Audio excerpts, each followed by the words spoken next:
Good afternoon to you. It is day 6 of the doctors and nurses strike. Even as nurses say, there is no end to the stalemate just yet. You're watching The Weekend at 1. My name is Michelle Ngele. Our sign language interpreter is Lensa Owino. Let's begin with the highlights. No end in sight as nurses now threaten to close Kenyatta National Hospital.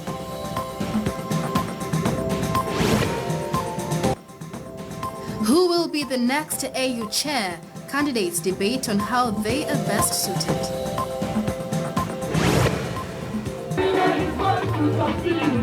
And official result of Ghana's presidential polls are in.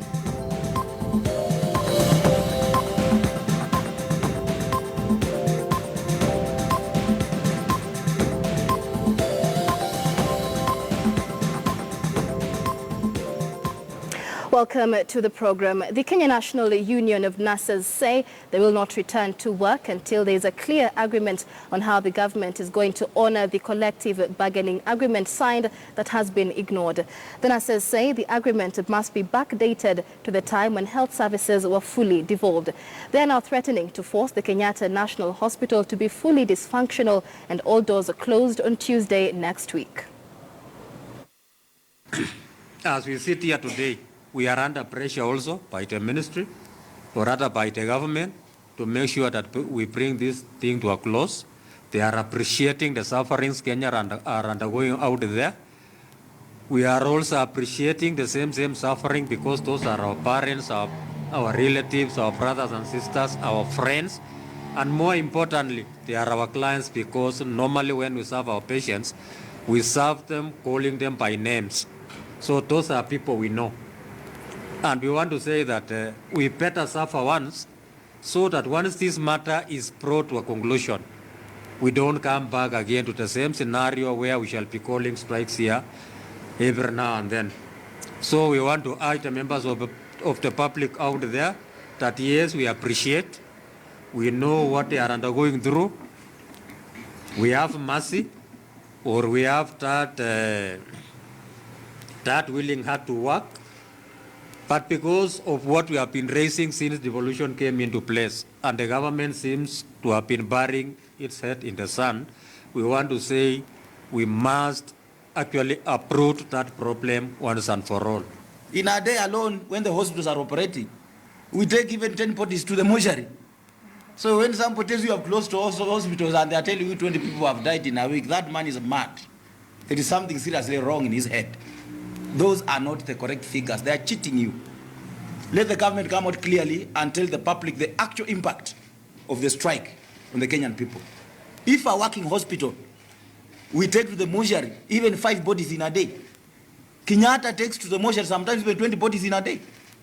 And you are telling the world that in 5 days we only have 20 people who have died. Hata kama unataka kudanganya wajinga, tutumia mbinu nyingine, hiyo ni uongo hiyo. So the Kenya National Union of Nurses has had meetings with the both national and county government, and it wants to release an official statement on the position of the ongoing negotiation. We say following the ongoing negotiation between the Kenya National Union of Nurses, the national government and the county governments, which has been headed by the CS for Health, Dr. Cleopa Mailu, and the governor, the chair of the Council of Governors, Honorable Munya.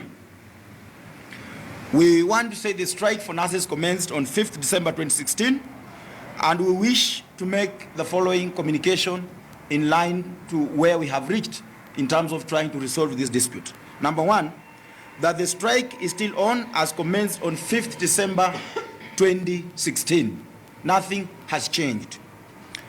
That the recognition agreement between the Kenya National Union of Nurses and the county governments must be signed by authorized representative of county governments before any agreement can be entered between the county governments and this union.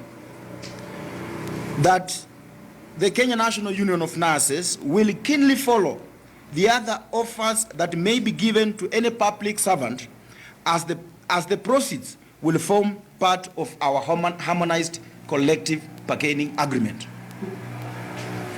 I want to be very clear on this point, that while the Kenya National Union of Nurses is moving closer to having an agreement to send our workers back to work, we are saying we are watching keenly that if the government will give any offer to any public servant that is going to be higher than what it has given to nurses in terms of basic salary, that offer that will be given to any public servants will and must apply on nurses.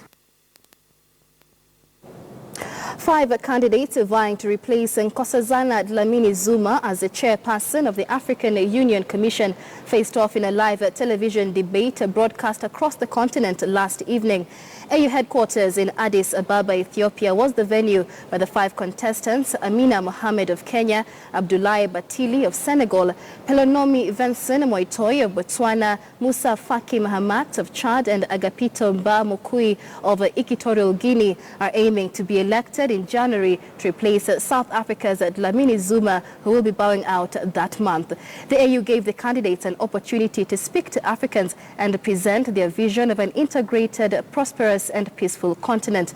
The live audience comprised of members of the African Union Executive Council, African Union commissioners, members of the Permanent Representatives Committee, invited guests and journalists. Here is how the contestants responded when asked how they intended to deal with free movement of people in the continent.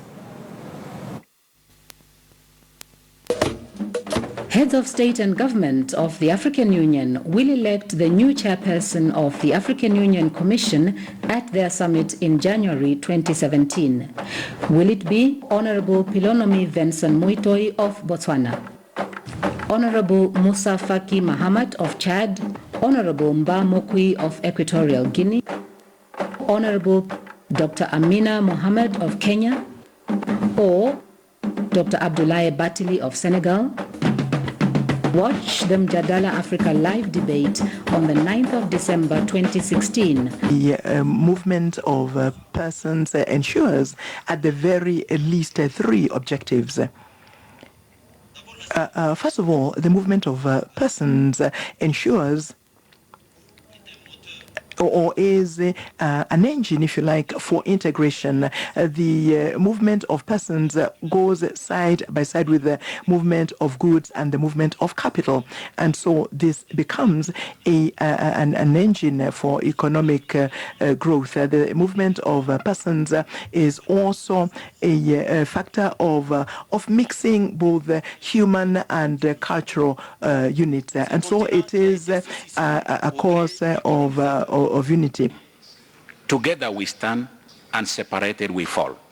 We cannot stay together if our friends and brothers cannot cross our borders. By the way, these borders, they were fabricated. It is time for Africa to try to come back to the founding fathers' principle of together, standing. We talk a lot about free movement of people. We talk a lot about the young people, but what is the reality? Our young people are still dying, trying to find space and good life in other places. We see that when you want to move from country A to country B in Africa, it's still being very difficult. I appreciate the initiative from the African Union by giving passport to the heads of states and government. With all due respect, I think there is no president that can go to another country and have a problem of visa. It is time that we start giving the passport to the business people, to school children, to all these needed mothers, fathers, brothers. I do not think we have an option. We have to open up our borders. The only way that we'll be able to provide those jobs that we need for those children that have become fertile ground for extremists, right, to recruit from. The only way we'll be able to beat that is by opening our borders, by making sure that they have the opportunities that they need to work in any country on the continent, to go to school in any country, to live in any of our countries. Right? By doing that, we'll be stronger. Look at the United States. Why is it so strong? If I'm a tech expert, I can move to Silicon Valley, right? And I will have the infrastructure that I need there to actually develop my skills, to the highest level possible. If I'm doing something else, if it's agriculture, I'll go to another part of the United States. That's what we need to do for our continent. China has grown because its people can move around. They can invest in any part. They can transfer skills from one part of the country to the other. What about Europe? I was told by an African businessman that why should he invest in Africa? He needs 20 plus visas to travel across our continent. In Europe, he needs 1 visa to go to 25 countries, right? So if you needed proof that we actually need to open up our borders, we need to talk to each other, we need to trade with each other, we need to move with each other, right? I'll give you the example of Kwame. A Ghanaian student, if we gave him the opportunity, he would actually be able to work in Kenya, to live in Botswana, to get married in Chad, and probably to invest in Senegal, right? He doesn't have that opportunity today. The only opportunity he actually has today is in the confines of that one country called Ghana. The issue of visa arises, the issue of his stay in that country. It is an ongoing tragedy for Africans from all areas of life, in all kinds of conditions. Today, we are talking about setting up a knowledge society on the African continent. How can we have a community of knowledge without actually involving the African diaspora, the researchers, the emeritus students, the professors who work with the business people who are going to ensure that the conditions for the emergence of the conquering bourgeoisie who are going to set up new economies on the continent. Ladies and gentlemen, we cannot talk about the economy without talking about those who bring about the growth of those economies. Free movement of people, as my colleagues have stated, facilitates movement of goods. It will facilitate trade. But what I would do once elected as chairperson of the union is to encourage member states to adopt policies which would ease regulations that make it impossible to get a visa. Because everything goes back to the visa, as you have said, previous speakers say. Because without a visa, then people cannot travel, and therefore, member states would have to try and look at our visa regulations, ease those, harmonize policies, to make it possible for Africans to travel through their continent. Right, excerpts there from the first ever AU debate for candidates vying for the position of chairman of the African Union. Now, residents of Gatundu North constituency are appealing to the president to come to their aid and address the purported corruption in the constituency. The residents took to the streets this morning demanding full accountability of CDF money, which they say has been misappropriated. They are also accusing the local area member of parliament of trying to block them from demonstrating.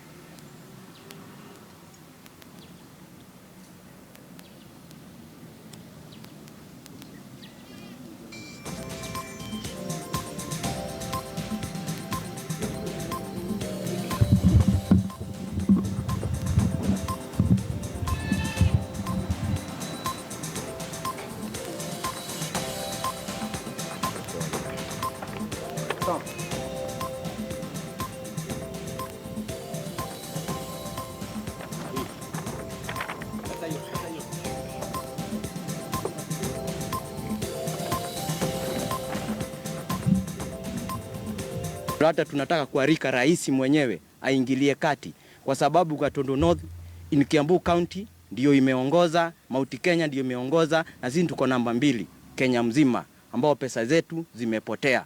Sasa tunataka the sitting member of parliament to account for that money. Siku wa leo tuliona Kiko Jega na manager wa CDF wakitumia pesa zetu kupatia kuhonga askari wasitukubali sisi kuwa na conference kwa DC. Tena tulishangaa hata mpaka saa hii kuna askari kama 100 wamezuia sisi kwenda kwa ground ya serikali ili tutoe habari ya pesa zetu zimeibiwa. All right, you're watching The Weekend at 1. We take a short break now. Don't go too far. We'll be back with so much more, including sports news.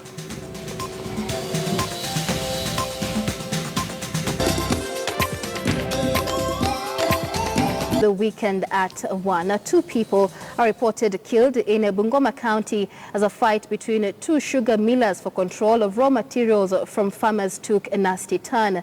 The farmers now want security tightened to protect them from hired goons who want to force farmers on where to sell their sugarcane. For control of raw materials between 2 sugar farms in western Kenya has taken a nasty twist after one person was attacked and killed in Bungoma County. We lost a worker here who is also a union rep. He was killed very brutally by the same people and hired goons. The clash that occurred between the Nzoia Sugar Company staff and their Western Kenya Sugar Company counterparts left a Nzoia Sugar Company staff dead, as several others nursed serious injuries in hospitals. Let the government come up and tell us where are our sons. Let them do the sugar zoning, so that kila mtu ile anaanza kampuni yake akae kwake, tukae kwetu. Today, the Kenya Sugar Plantation Workers Union released a statement condemning the incident and urged the police to arrest the killers. We are calling upon police, commander wa county government ya Bungoma na polisi wote wamufu haraka washike mtu yule aliua Robert Simiyu. We are giving you 2 weeks. The union's national chairman, McDonald Wamacho, accused the police and political leaders for their inaction as West Kenya Sugar Company illegally ventures into Nzoia sugar-controlled zones to poach cane and launch attacks on the Nzoia staff. We have not seen any politician in Bungoma coming out to condemn the heinous act that is happening here. Yes. We have not seen the security apparatus in this county, starting from the county commander, starting from the county commissioner. They have just kept quiet while people are being killed. Threatened to mobilize Nzoia workers next week to demonstrate and avenge the killing of their colleague, failure by the government to intervene and take action over the prevailing lawlessness in the sugar sector in the region. We will close the North Road, hata mkileta machine gun, mkileta nini. The government, the national government ya Uhuru na Ruto, wakuja wahakikishe hii maneno imeenda vizuri. Yes. Na politician wa Bungoma will be an MCA area yako anakata miono na uwe watu wetu huko. Usitarajia kupata kura. I'm calling upon the government and the board of directors of the company under the chairmanship of Wamangoli. Tafuta pesa, mulipo wakulima. Once the can is delivered the way bridge, pay the farmers. Yes. So that wakulima wasiuze miwa. Miwa kuja hapo wakulima wana confident na kampuni yao. Yes. We want farmers to be taken care of. We want workers' security to be taken care of. Robert Wanyonyi. All right, to Ghana now. Ghana opposition leader Nana Akufo-Addo was officially declared the winner of the country's presidential elections with 53% of the vote by Charlotte Osei, the chairperson of the Electoral Commission of Ghana.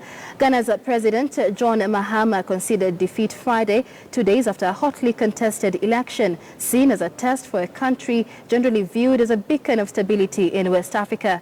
Mahama called to congratulate opposition leader Nana Akufo-Addo, whose supporters had already gathered outside his modest house as media had given him a clear lead after Wednesday's polls. The erudite 72-year-old human rights lawyer's victory tapped into an electorate fed up with economic fiascos and corruption scandals on a platform promising to boost growth and deliver jobs. And my privilege to declare Nana Addo Akufo-Addo as the President-elect of the Republic of Ghana. And supporters of his new patriotic party broke into cheers and dancing, and car horns blared and fireworks erupted across the city following an anxious day in which his victory had been broadly accepted, but there were no official results. Nana Akufo-Addo won Ghana's national election, becoming president-elect at the 3rd attempt and cementing the country's reputation as a standard-bearer of democracy in a region that has been blighted by civil wars and coups. In his acceptance speech, Addo made a solemn pledge that he will not let the people of Ghana down. The 72-year-old has served as Foreign Minister and Attorney General in the previous NPP government that ruled between 2001 and 2009 and twice previously lost close battles for the presidency.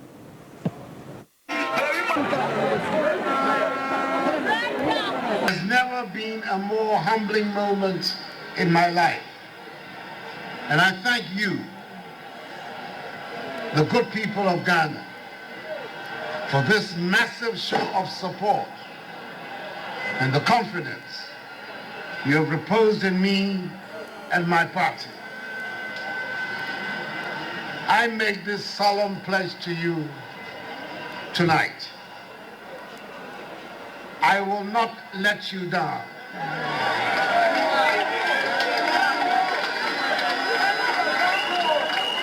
And will do all in my power to live up to your hopes and expectations. Whether you campaigned for me or not, whether you voted for me or not, I can promise you one thing. I will do my best to serve your interests and put our country back on the path of progress and prosperity.